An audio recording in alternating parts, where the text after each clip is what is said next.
Hey, what's happening, guys? Welcome to the second episode of our universal damage system. In the first episode, we got our, main collision trace function going in our blueprint function library. And in this episode, we will try to set up some equipment attached to our character and see if we can't, get that collision trace firing and see and then go from there. I just wanted to remind everyone to check out the Patreon if you'd like the project files for any of my tutorial series, and also join the Discord if you need help with anything. We have a vibrant community growing in there. And without further ado, let's get into it. Okay, cool. So, I want to comment that I added in my Unreal Engine Marketplace app, I migrated the Infinity Blade weapons to this project just so I can use some of their skeletal meshes as, equipment items to attach to our character. And I also migrated some of the Paragon free assets that Epic gives away. And I added this one, Wukong, to this project just because he seems to have a good bit of melee animations that we can use. And so I will include links. Well, the links will be in the Discord for that stuff, as well as in the description of this video. And soon we'll retarget these animations, the Wukong animations, and try to get them working with our current. Or we might just use the Wukong skeletal mesh actually for testing purposes. But you can feel free to use whatever animation you want, and it'll work with it. So first, let's get into our universal damage system folder. We have blueprints, and let's go and create another folder called equipment.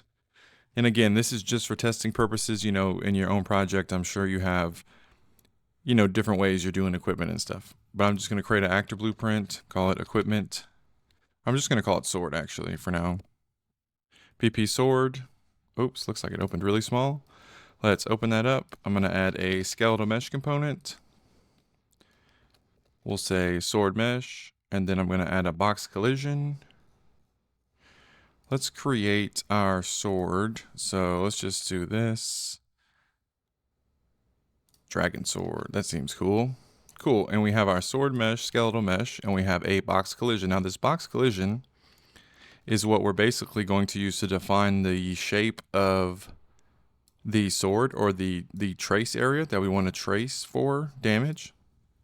So I'm just going to kind of try to move it around and get it, more or less surrounding our item. And there we go. Maybe call it, I don't know, 50 just to be safe. That's about right. Cool. And then we will give it a component tag just in case, and we will say hitbox. I'm going to make that all lowercase, actually, hitbox.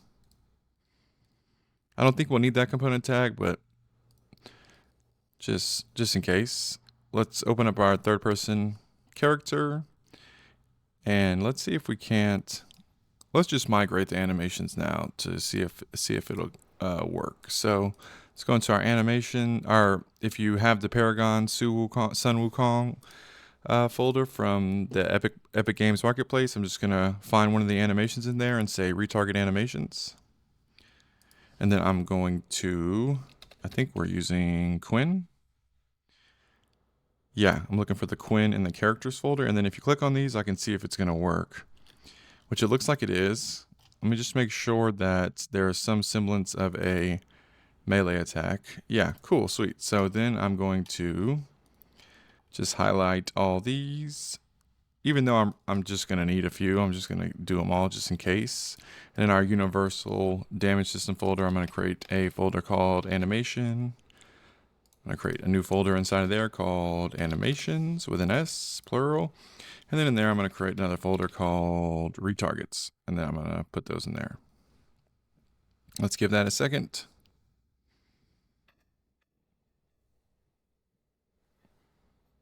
Here it goes.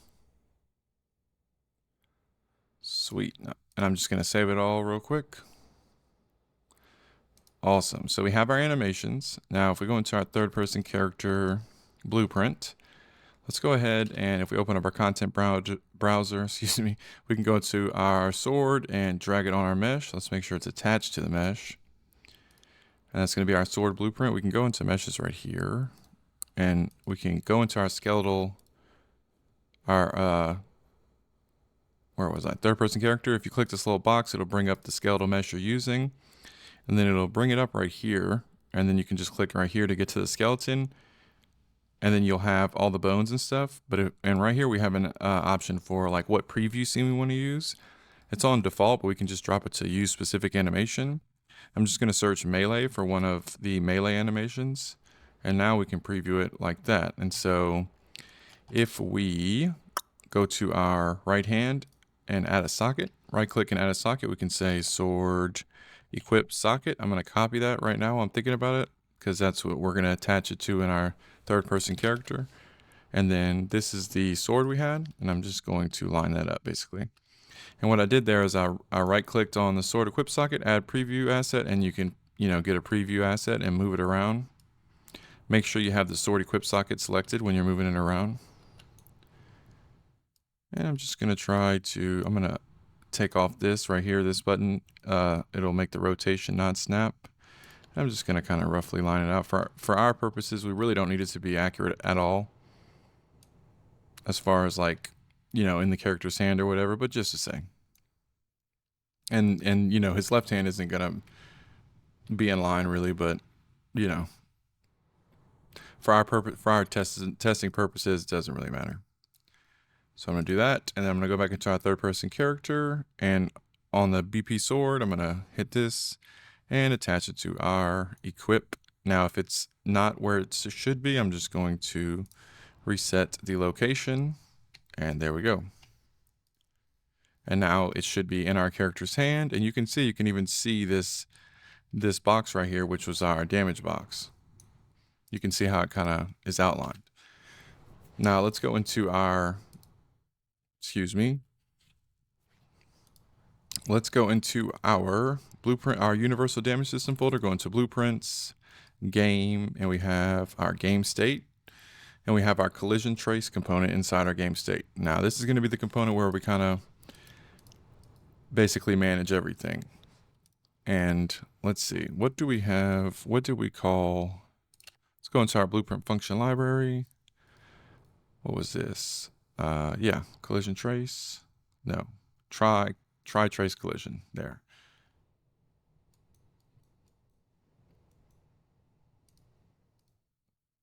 Sweet, try trace collision. So let's create a folder for the same thing, basically in our collision trace component. We'll say trace for collision. And then I'm just going to call try trace collision, which is going to be our blueprint function library function. And then we'll do this, and do that. So when we trace for collision, we will basically pass all these into there, and then it will spit out something. Boom. And then what do we have? Let's go. I'm trying to remember what we did here. So we went there.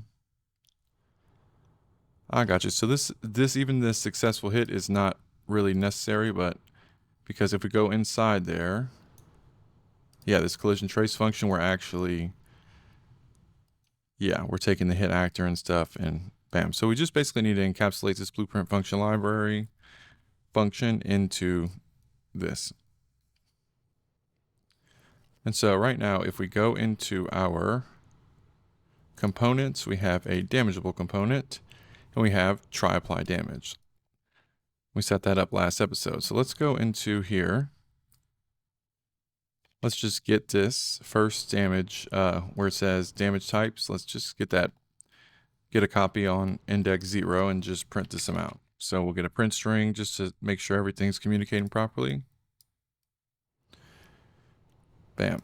And so if this prints, that will make it to where, we know that at least the collision trace is communicating with a damageable component. And so I'm going to create a new level, just a basic one. I'm going to go into a universal damage system folder, create another folder for levels, go in there, go to file, save current level as L. Oh wait, I'm not in the folder anymore. Let's go to levels, say L. I'm going to call it just testing.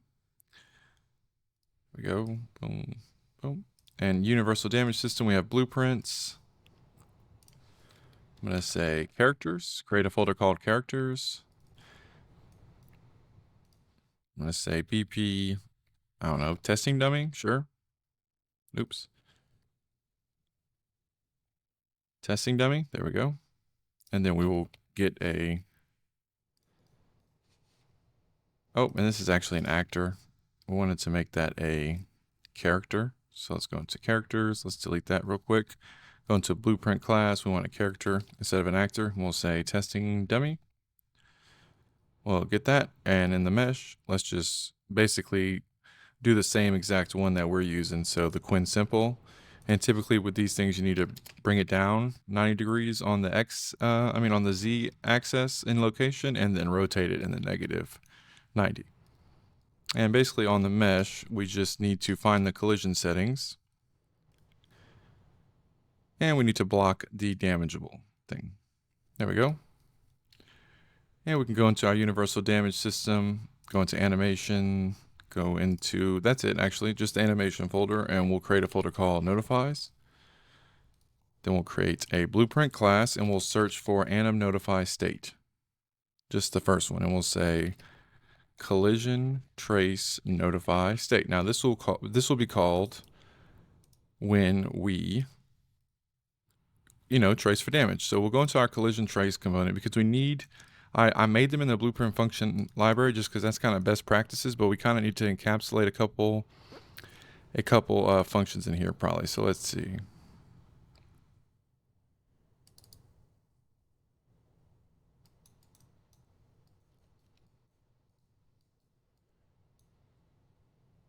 Okay, looks like we're getting that.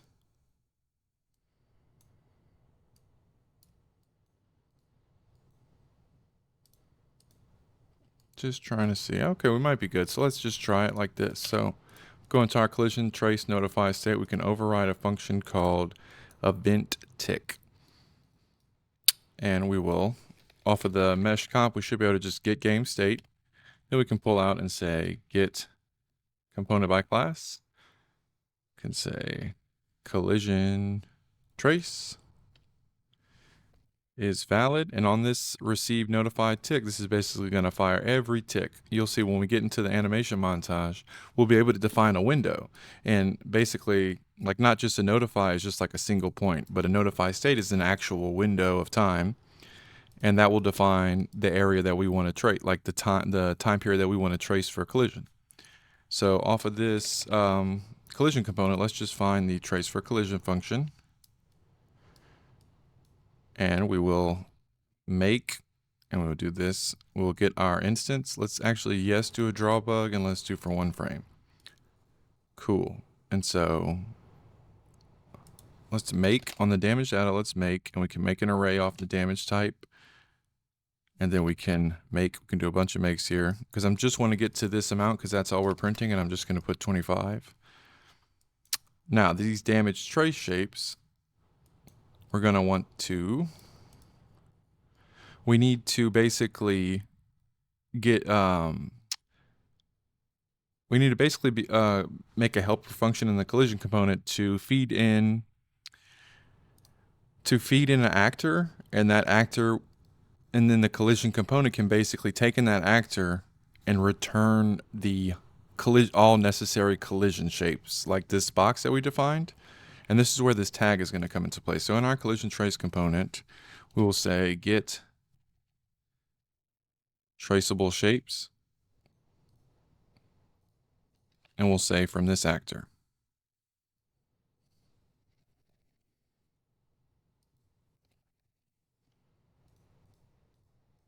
And we will, this right here, we'll do a Boolean for search all attached actors, question mark.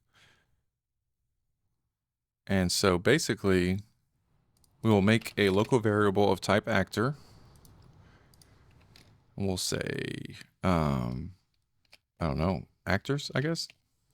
And we'll right click that to make it an array. And we're going to add this right here. And then we'll do a branch And if this branch is true, we're going to get this actor that we first that we just did, this input right here. We're going to say get attached actors. And while I'm thinking about it, let's just start this with a sequence. So we can basically get all the actors, define all the actors that we want to search for, and then we'll search for them, which you'll see what I mean in just a second. So if that is true, I think we can just append this. Let's just try that. If we append an array, it's going to append an array to another array. The array to add to the target array. So that's going to be this one. Yeah, and this one that we want to add to, the appended to is this. So it should be the actors array first, and then this get all attached actors. But let's just drag this out and clear this before we start. So taking the actors local variable and just clearing it before we even start, just so we start from scratch before we move forward and do all this. Cool. And so now we have built our actors that we need to search for, or search through, I should say. And I'm doing it like this so it'll set up to where you can basically have, like, it's not just going to be to where you can search for one thing. Like, you can take a sword and trace for collision on it, and that's it. You could technically have dual wield weapons. You could have traces for equipment. You can have many different traces going off at once. That's the idea, at least. So off of then one, we're going to loop through all these actors that we just defined up here, and we're going to get components by class. And the component type is going to be a primitive component, which is going to be a shape collision in our case. And in our variables for our, not in the local variable, in our regular variables for our collision component, let's say target traceable tag. And what do we say? Hitbox. Cool. So we're going to put that as hitbox. Bam. And so this is going to take our actors array right here, which is basically all the actors that we want to search for traceable shapes on. And we're going to get all the components of type primitive component on there. And we're going to loop through them. We're going to say component has tag. And we're going to do the target traceable tag. And so basically, if it's going to loop through all these actors, and if they find a component that is a primitive component and has our component tag, then that's what we want. So I'm going to duplicate this actors local variable, and I'm going to make it primitive component. And we'll say target traceable components local. And we will basically add that component to it. Bam. And then we can, off of 2,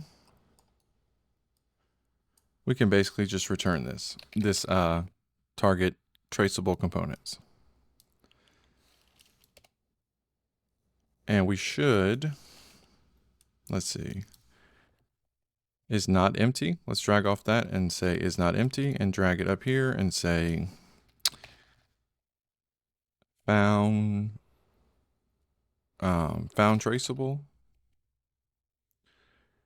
Found traceables question mark, and I'm going to bring that to the top. Boom. And let's make sure we clear this other array, this local array as well, right when we start. So we start from nothing. Otherwise, these arrays will probably have something in them every time we run this. So we're getting the actors. We're basically defining the actors that we want to define the traceable components from right here. And then we're doing all that. And then we have the actors. Oops. So that makes us have the actors right here. And then we're taking all those actors, we're looping through them and checking for primitive components with this tag, which is hitbox. And if it has it, then we're adding it to this array, and then we're returning that array at the very end, which will give us the box collisions or primitive components that we want to use as shapes to do our trace. And this should be able to be a pure function. So if we go back into our collision trace function, or our anim notify state, I'm going to neaten this up a little. There we go. Going to say get traceable shapes, the actor. We're going to pull off a mesh comp. And so it's going to be whatever actor is playing this animation, basically. or whatever actor is the owner of the mesh that is playing this animation. So that's going to end up being our character. And so basically we're going to do this first, and if we have at least one traceable, then we will proceed to trace. And this is going to be our trace shapes. And so, you know, you can imagine a world where you add all kind of stuff to the character and you can trace for it all. As long as that blueprint has, you know, some kind of primitive component, ideally a box collision, and it has this tag as a component tag. So let's go into our animation folder, our animations retarget, and let's just find, I'm gonna just use the first one, which is this one right here, this melee slow. I'm gonna add another notify track and call it collision. I'm gonna right click, add notify state, and there is our collision. And we can define the beginning and end, and we can make that basically right there, for instance. So when the animation plays, it's gonna trace for damage right there. And it won't any other time, but right there. So is it? Oh, they already have, I was wondering what was going on, but let's actually delete that because I'm just gonna do it in the montage. And they already have a montage, looks like. So I'm gonna add another animation track in the montage. And I noticed that because I was doing it right here and it says animation sequence, but then I noticed these have a similar name and it's animation montage, so we might as well do it in the montage. Bam. Cool. So just to say that's where we want to, you know, trace for damage. And so let's go into our third person character in the event graph. I'm just going to find some space and say debug left mouse button, get our mesh, play montage, and we will play, I believe it was that one. Yeah, it was. Cool.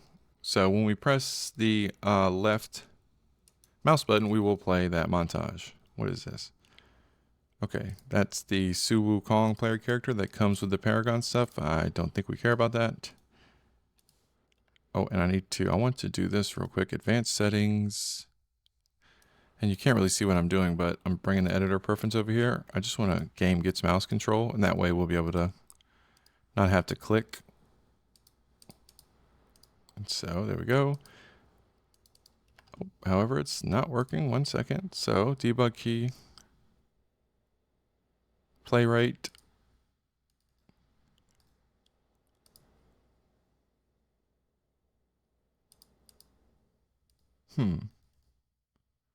Oh, looks like it has the upper body slot, which we probably don't have that slot in our animation blueprint. So let's try it now. Oh, I'm so silly, guys. I was added on the full body slot. Oops, I clicked off it. You really need this slot to be default.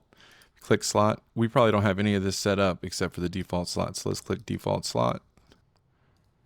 All right, cool. And let's go back into our our collision trace, and let's make sure we draw debug. Let's do for duration.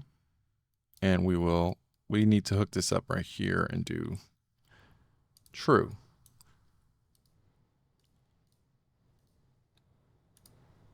Cool. Well, let's see. This may not be.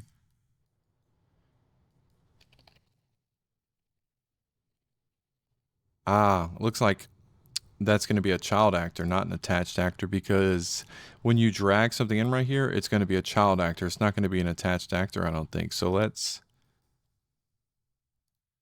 see if let's just do that manually just to verify that. So I'm going to Control X that BP sword. And we'll probably have to do this on begin play, actually.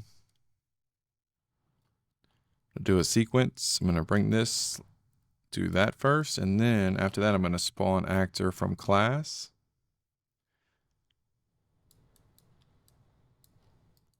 And I want it to be BP sword. I'm going to split the spawn transform just so it lets me do it. Then I'm going to say attach actor to component. The target is going to be this actor that was spawning right here. I'm going to do all these to snap target. And it was sword equip. Let's double check that real quick. Where was our skeletons right here? Sword equip socket. That's what we called it. Sword equip socket. Sword equip socket. Make sure all those are snapped to target. And then when we spawn in here, it should be, nope. Okay, now it wants to work. It wasn't working there for a second. I think it was because I copied and pasted it or something. But sword equip socket. Yeah, that was it the whole time. I don't understand. Yeah, I don't understand what that was about. That was like a glitch or something. But yeah, now if we do it, we have the sword. Wow. Okay, guys, sorry. I was racking my brain trying to figure out what this right here in the in our blueprint function library, this collision trace function, this component bounds was not plugged into that trace. Wow, I can't believe I didn't catch that. There we go. Now it should be good to go. All right, cool. And if we do this, we have that. Now this trace isn't perfect. This should be firing off like 30 times. You know, this should not have any gaps in it whatsoever, but we're gonna come back to that. And if we go to our dummy, you see it hits, but there's no damage. And we know it hits because it has a green outline or a green marker. And that's because it doesn't have the damageable component. So if we click on it and Control E, we can pull it up. We can just add the damageable component to it. And if we try that again, boom. But I really want to see if it hits, if it makes 2 hits. Yeah, that's what I was thinking. I think I made a mistake on on one of these blueprint function library functions, which is going to be this one right here. I'm thinking we will need, my cat is realizing the microphone's right there. Watch out, Rosie. Sorry about that, but I'm thinking we need the ability to clear this already hit actors. We need the ability to clear that outside of this function. So what we're going to do is we're going to pass that into here. So we're going to make an input. I'm going to do of type actor, object reference, and make it an array.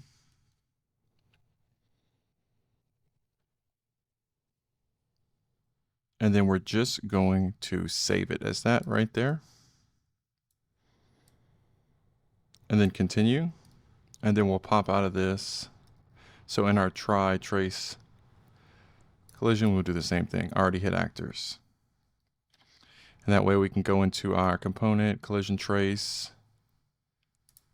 And right here, we can do the same thing, kind of. And actually, no, we don't want to do the same thing. Sorry about that. We want to get rid of that. And we'll actually create the variable here. Already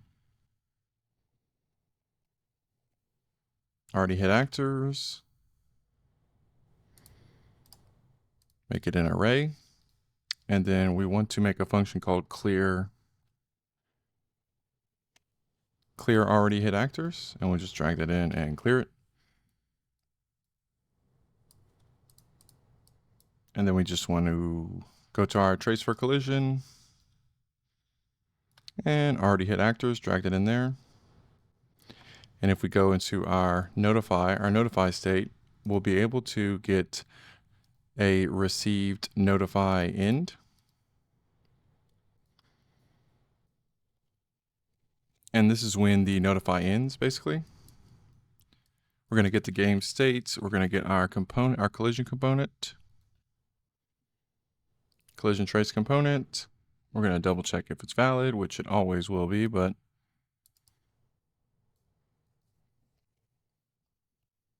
and we're going to get clear already hit actors. And that way, when our trace ends, we can when our trace ends, we can clear the already hit actors. And that's we were clearing it so we're ticking on this trace for collision. We're ticking and we're tracing on tick basically. But we were running this function right here on tick. However, we were clearing this every time. So that was our issue.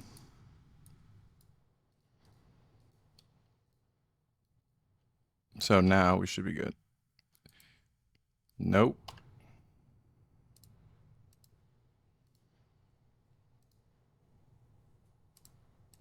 Oh, I see. Yeah. Sorry, guys. That's a mistake. So we get the game state. We can get the game state in here. And we can just maybe do that as the world context. Going to get the get the component class. Get the collision trace component, which we know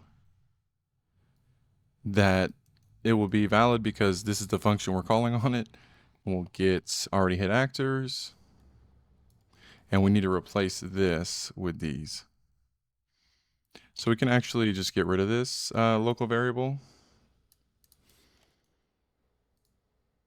Yeah, we can actually just get rid of this input. I'm kind of silly for that. I forgot for a second that we're actually doing the game state, kind of for this reason.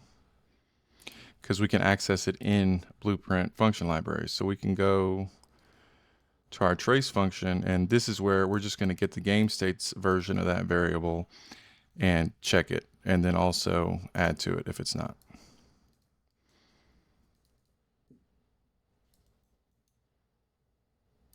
And just be sure to connect this back up. Sorry about that, guys.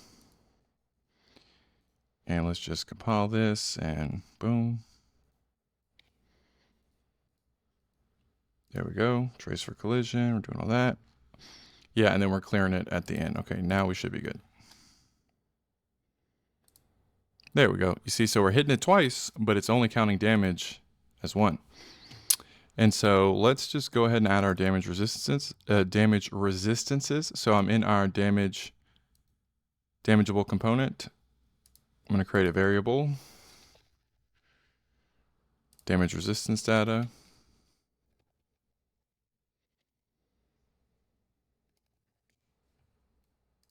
And let's see, what was this? Yeah, so we need an array of this, and this is basically going to be, oh, that's the wrong one, sorry. What was it, damage? Oops, looks like we actually named them twice. Yeah, here we go, this is it. So these are the damage types and the damage.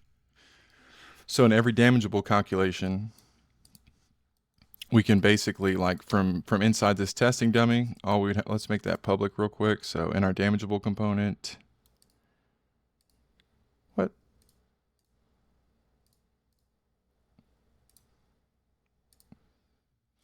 Okay, sorry. Damage resistances, oops. Damage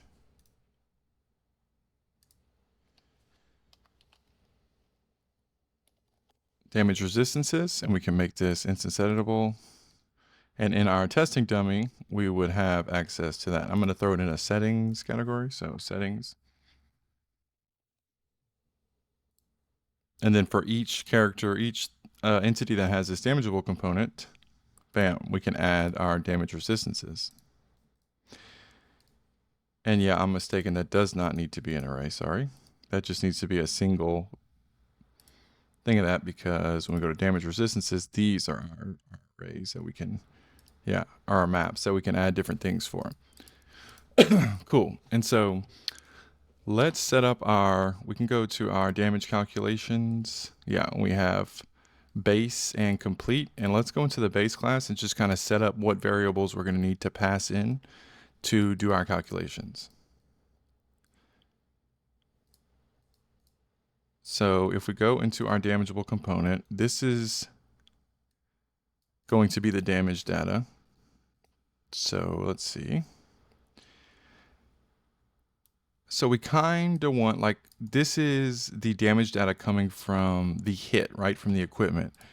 But in some cases, you may want to like get the instigator's damage data as well as the hit damage data. So that would be the equipment damage data and the equipment damage data and the instigator's damage data, for instance, like if you wanted to combine an equipment attack value with a player attack value. So we need to make this an array when we pass it into our damage calculation. And that way we can add multiple different ones, I guess.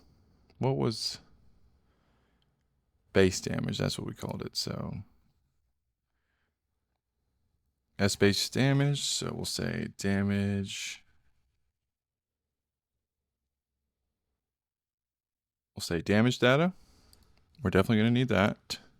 And then we will need the damageable resistance. Damageable resistance data. Just double checking that. Yep. And we will basically just have this as a function. And don't forget to make these two variables instance editable and expose on spawn. And when we calculate the damage,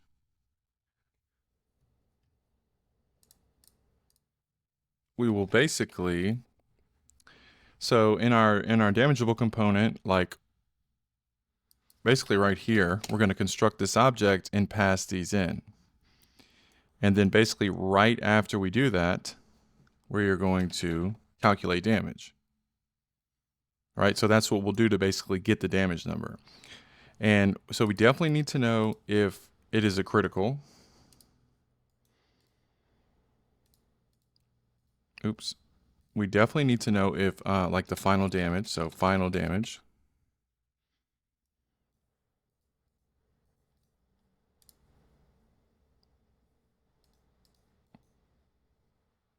Or let's say final combined damage. And then just in case we want that, just in case we want that itemized and we don't just want to automatically combine it. Let's see what this is.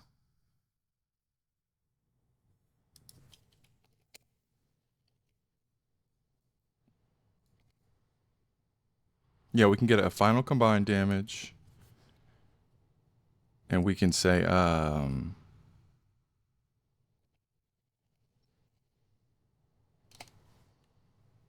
damage type.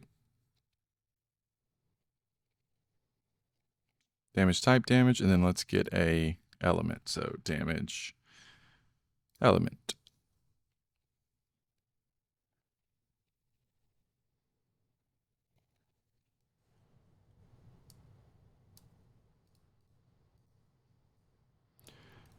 Cool. And so basically when this spits this out, we'll be able to, oh, and we want those to be in arrays. Sorry, we want these to be arrays because we may have different, you know, in some scenarios, you may have like a super duper cool item that has multiple different elements that it's applying at once and stuff like that. So yeah. And so so this will run every time and we'll be able to slot a different class in. Like some calculations won't be as complex as this one, but for this one specifically, yeah, we're gonna need it to be pretty complex. But when it's done, we'll have a final number for basically all damage applied. We'll know if it's critical, and we'll have a breakdown of what each type of damage and element of damage makes up this, more or less. If that makes any sense. I'm gonna delete those because that was just kind of for demonstration purposes for us just setting it up. And we will get to that next episode. And I wanted to show you guys, so basically I'm gonna stop the video here, but we are set up to move forward. However, you can see with this, you know, think about it, a trace running, you know, 60 times a frame should not just have, you know, six traces basically. It should basically be like, you know, 100 of them right there in that couple second span. If we go into our animation notify, we have our tick event and we have our end event. that clears the actors. I mean, the already hit actors. And we have this, and inside this right here, we're actually getting this map, and that's tracing these. But what we need to do, what we actually are going to do next episode, because I need to do a little bit more research to find the absolute best way to do this. But basically, when this notify starts inside the animation montage, you see right here we have a notify begin that we can override. We're basically going to have to do this part right here, like saving the components and their world location. We're going to do that when the notify starts. And then we're going to do a sequence that runs this and then does that again. And that way it'll continuously update. See, right now it's actually tracing right. It's just they are the same. We're not updating the location at the beginning of the trace, right? And we're not updating the location right after we trace every time. So basically it's tracing to and from the same location. Like right here where it's like to and from, these are ending up being the same. But we can set it up right to be to get it way more smooth to where there's no gaps in between right there. And we can even get it to where it's like, typically there would be a gap like from where, the player's hands is kind of to their body, and we can get that to go away as well, if that makes any sense. But hopefully you guys can see that, the foundation is starting to be laid for this. And feel free, I mean, in this damageable component, this is where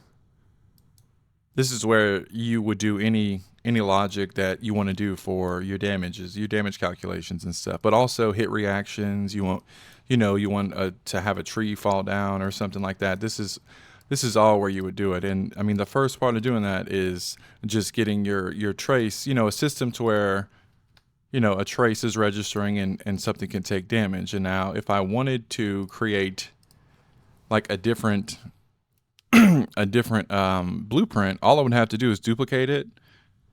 Where's our character? I'm attaching it to our character on begin play right here. So I could just trade out this blueprint, and that is literally the only thing I would have to do besides, adding the, where's our sword? Like all you need is a hitbox like that, defining your shape with a component tag of hitbox, and that's it. And then if it's attached to your player, if it's attached to your character, or in fact, if it's actually on your character, like this, like if we had like something that we wanted to trace that was actually on the character, that's all we would have to do. And then when we feed in anywhere in the project, if we call this and feed in our actor right here where we say get traceable shapes, boom, that's it. So hopefully you can kind of see the power of this, and it being kind of universal, not universal, but like, yeah, universal as far as you can use it anywhere. And it gives us enough information to, to do anything we want really. So, and I mean, it's probably more complex than like most would ever use it for, but just to say like, it's all here. And we're eventually build in the status effects and the critical hit chance I'm looking at right here and stuff like that. But I just kind of wanted to, in this episode, to make it a little shorter, a little more to the point, and just kind of build on that foundation. But I hope you guys enjoyed, and the next episode should be out in a couple days. I'm working on getting 2 videos out a week. Yeah, that's about it. Be sure to check the Patreon if you're interested in project files for free. And be sure to check out the Discord if you guys have any questions or anything. I try to get in there at least once a day to help people and solve problems. But a lot of other people are in there every day helping stuff like that. But I hope you guys learned something, and I hope you guys have a great day. Thanks.